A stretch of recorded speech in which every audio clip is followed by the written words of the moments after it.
Angela Merkel denunció ayer las imágenes vergonzosas del intento de los manifestantes antimascarillas de entrar el sábado por la fuerza en el edificio del Reichstag, la sede del Parlamento alemán.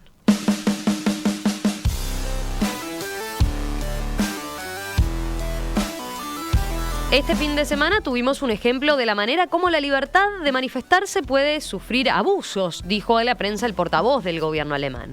Naturalmente, este derecho a manifestarse pacíficamente es un logro precioso, incluso en tiempos de pandemia. Sin embargo, este derecho fue claramente ultrajado este fin de semana, dijo el portavoz, hablando en nombre del gobierno y de la canciller Angela Merkel. Varios centenares de manifestantes forzaron el sábado las barreras para subirse a las escaleras del edificio del Reichstag.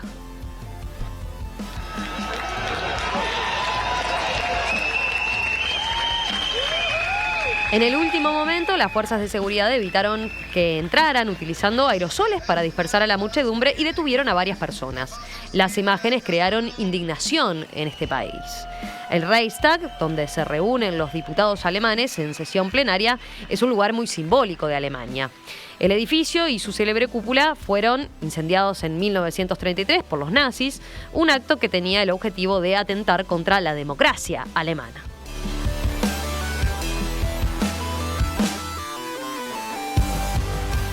Recordemos que Alemania fue uno de los países europeos que más tempranamente se tomó en serio la amenaza del nuevo coronavirus y de los que más rápido pareció controlar la pandemia.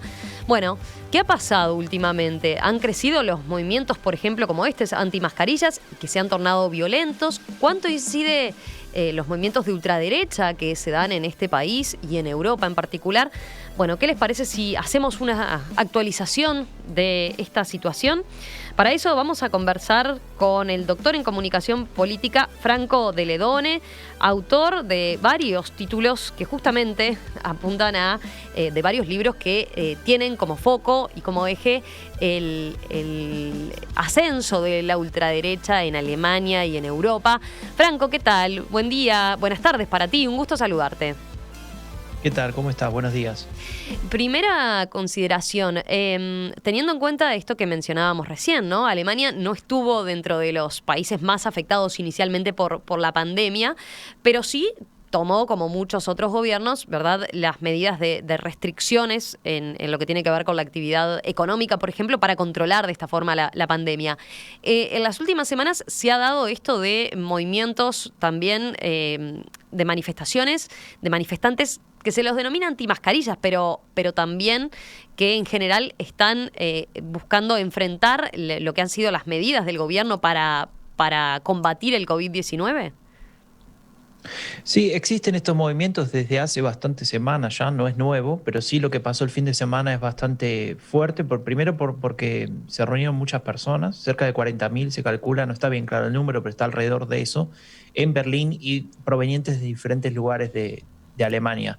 El impacto visual es grande también porque en relación con la población que está en contra o que se queja por las medidas, no hay proporción alguna. Si uno mira las últimas encuestas más recientes de institutos como Infratestima, que mide esto regularmente, se pregunta, ¿usted está de acuerdo o cree que el gobierno ha ido muy lejos con las medidas para mitigar los efectos del COVID-19? Uh-huh. Y el número de personas o el porcentaje que estaría en contra de esto es apenas del 11%. Un porcentaje que casualmente coincide con la intención de voto que tiene la derecha radical en ese país.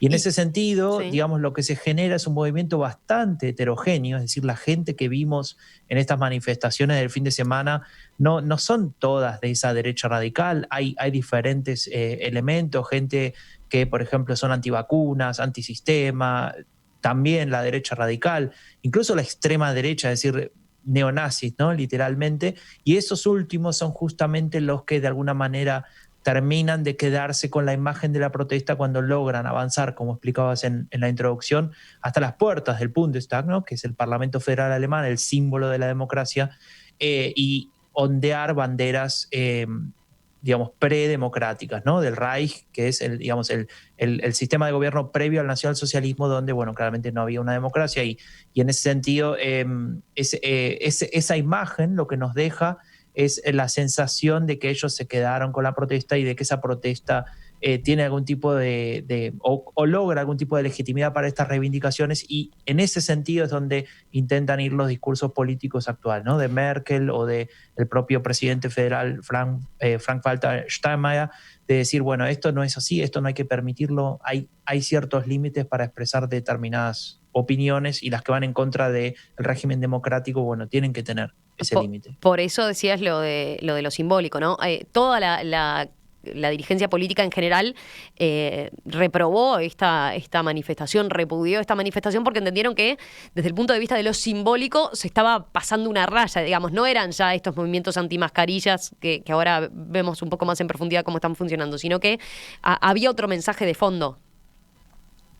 Bueno, ese es el tema, ¿no? Digamos que estos movimientos dan lugar, otorgan llamémosle un escenario a este tipo de expresiones antidemocráticas que estaban buscando ese espacio. Uh-huh. Si lo llevamos al terreno de lo político, ustedes saben que, bueno, lo mencionabas en la introducción, en Alemania, como en muchos otros países de Europa y del mundo actualmente, existe un partido de derecha radical o de ultraderecha, se llama Alternative für Deutschland, y ese partido de alguna manera es el único dentro del espectro político alemán que apoya abiertamente digamos, la crítica contra las medidas del gobierno, ¿no? Y ese partido lo que está viendo en estas protestas es una chance de recuperar el protagonismo que perdieron desde marzo. Es decir, cuando la pandemia se inicia y cuando, digamos, el gobierno toma las riendas, el gobierno de Angela Merkel toma las riendas y empieza a tomar decisiones al respecto, etcétera, la valoración positiva del gobierno y de Angela Merkel sube mucho, al igual que en muchos otros países. Uh-huh. Y en ese sentido, la ultraderecha pierde espacio en la construcción de la agenda, digamos, de decidir cuáles son los temas sobre los que estamos discutiendo. Hasta ese momento ellos lograban muchos apoyos a partir de la discusión sobre migración, por ejemplo. Al aparecer la pandemia y ocupar todo el espacio del espectro político, la agenda pública, pero también la agenda mediática, ellos se quedan sin discurso, porque era muy difícil contradecir. ¿Quién va a estar a favor del virus y no querer que el gobierno tome medidas? Lo que pasa es que con el tiempo, con el hartazgo de la gente, con la extensión de la cuarentena y de determinadas decisiones o comportamientos que hay que seguir, empiezan a encontrar ese enojo y se apoyan en ese enojo para lograr una plataforma y a partir de ahí sí poder criticar al gobierno de manera legítima. Eso te iba a preguntar un poco más de detalles a propósito de cuál es la plataforma concretamente, contra qué se pronuncian, teniendo en cuenta lo que está de por medio, ¿no? Que todas estas medidas que también llevaron a cabo los distintos gobiernos en general en la mayoría de los países, también siempre se ha dicho, bueno, restringen libertades, ¿no?, de la ciudadanía, y por lo tanto quizás, como decís vos, era lógico que también con el paso del tiempo se empezaran a escuchar esas voces, ¿no? O que hubiera ahí un foco de alerta, de atención. Sí, bueno, eso justamente es el frame, ¿no? Digamos, el marco, el espacio narrativo en el cual ellos se mueven bastante cómodamente, y es justamente un error de parte de la política caer en esa discusión. No se trata de limitar libertades, se trata de proteger la salud pública, de protegernos entre todos. Hay determinadas acciones que se pueden realizar y otras que no por un contexto en particular. Es como si uno desea, no sé, ir a 240 kilómetros por hora en la calle de un pueblo con su auto, no se puede, porque es peligroso, pero eso no significa que restringe mis libertades, significa que estoy comportándome en una situación determinada de una manera determinada. Ese es un poco el argumento que se usa para la mascarilla, por ejemplo, ¿no? Cuando se pide en determinadas circunstancias utilizar la mascarilla, bueno, es un tema también de proteger al otro, ¿no? Exactamente, es un comportamiento social y tiene que ver con una realidad muy particular que estamos viviendo. No hay pandemia cada 5 años, cada 10, cada 20, hay cada 100 o más. Es decir, que la situación que vivimos es muy particular. Y en ese sentido, caer en ese frame y creer que esto se trata de sí o no a la libertad es muy peligroso, porque legitima una posición. Más allá de que uno esté en contra, lo que está haciendo es habilitando la posición del adversario. Este es el gran truco de saber utilizar el framing, y eso es lo que usan estos partidos efectivamente para tener un lugar en la discusión, y es lo que están logrando últimamente. Con respecto al movimiento que me preguntabas, es muy heterogéneo, es muy difícil determinar. Yo sería incapaz de decirte están buscando este objetivo. Es decir que Sí está claro que la gran mayoría está en contra de las medidas, así en general formulado, pero después cuando empezás a intentar encontrar un hilo discursivo, un objetivo, una meta a la cual quieren llegar, es muy complejo porque la conformación es extremadamente heterogénea e incluso la organización también es heterogénea. No hay un grupo que lo lidera, sí hay una iniciativa que se armó en Stuttgart y que a partir de ahí, digamos, estructuran un discurso en contra de todo esto porque creen que el virus no es tan peligroso o que no existe o lo que sea. Bueno, eso Pero te a iba a eso se preguntar, le supongo que suman. hay hasta de los negacionistas hasta quienes pueden tener una actitud más de criticar las medidas que se han tomado más desde el ámbito de cerrar la economía para combatir este virus, ¿no? Sí, la verdad es que la gradualidad es extremadamente amplia. O sea, la cantidad de grises que tenés entre todas las personas que participan ahí es muy alta. Y eso hace que, digamos, a partir de esa heterogeneidad también solamente se puede encontrar esa posición en contra de, en este caso en contra de las medidas de gobierno, pero eso se usa como plataforma para comunicar otras cosas. Aparecen los antivacunas, aparece la gente que cree que hay una conspiración internacional de Bill Gates, de los chinos, incluso hasta hay expresiones antisemitas claramente, ¿no? Expresadas con la figura de George Soros, ¿no? Que es este millonario húngaro que vive en Estados Unidos y que es judío y al cual culpan también de una especie de movida internacional para controlar el mundo. Bueno, no sé, no quiero reproducir ninguna de esas historias, quiero simplemente decir que existen todo tipo de justificaciones y excusas para estar participando en ese tipo de protestas y la verdad es que el peligro es la habilitación que le da a esas protestas a lo que decíamos antes, grupos como pueden ser los neonazis y tener la chance de conseguir esa imagen que para ellos es un trofeo de ondear la bandera negra, blanca y roja En el Bundestag. delante del Bundestag. Sí, esto que mencionás, ¿no, Franco, de la heterogeneidad y sobre todo también la presencia incluso de los grupos neonazis con este símbolo, lo resalto, por ejemplo, porque hay mensajes como el de este oyente que dice, bueno, valorarlo de ultraderecha es una manera de desprestigiar también una manifestación que es totalmente legítima de las barbaridades que se están sucediendo en cuanto a los recortes de libertades. Por eso tú planteabas eso, ¿no? De que hay grupos, efectivamente podríamos decir, de extrema derecha que llegan al neonazismo, ¿no? La verdad que yo encuentro muy problemático decir que cualquier cosa se puede decir bajo cualquier circunstancia, en cualquier momento, porque uno puede expresarse de cualquier manera. Yo creo que hay determinados límites que tienen que ver con los valores que defendemos. Los neonazis piensan en una sociedad que debería discriminar a la gente por procedencia, color de piel, sexo y todo lo que se te ocurra.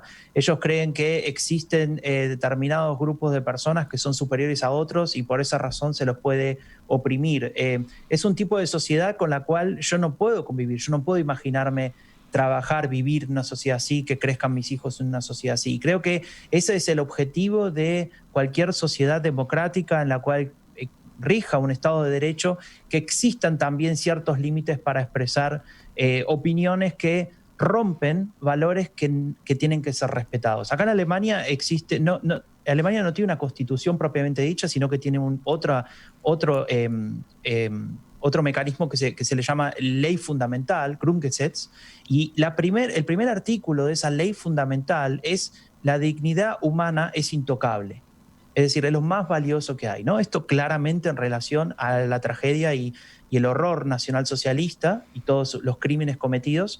Y en ese sentido, estos grupos violan abiertamente con las cosas que plantean y las cosas que dicen ese primer artículo, con lo cual ahí hay ciertos límites. No se puede aceptar y proteger a cualquier tipo de expresión si va a estar en contra de valores tan importantes para un país como este que te acabo de mencionar.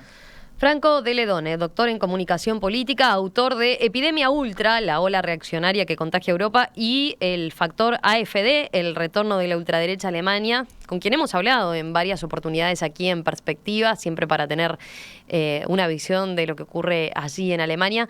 Franco, gracias nuevamente por atendernos y por estos comentarios. Un abrazo y seguimos en contacto. Gracias a todos ustedes, que tengan buena semana.